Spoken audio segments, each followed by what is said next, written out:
Good day everyone, I hope you're doing good and doing great today after nga po na mga rehearsals sa National Capital Region Music Ministry Teatro Cristiano.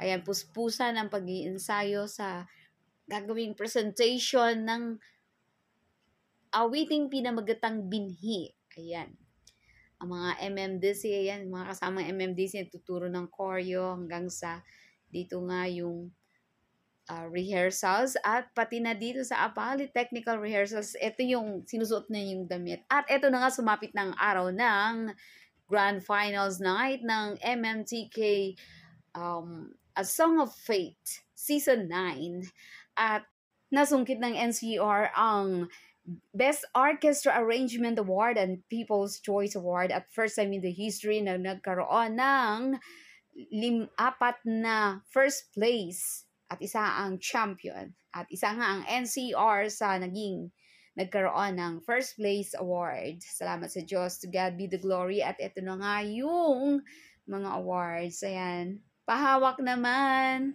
Thanks be to God, nakahabol. Thanks be to God.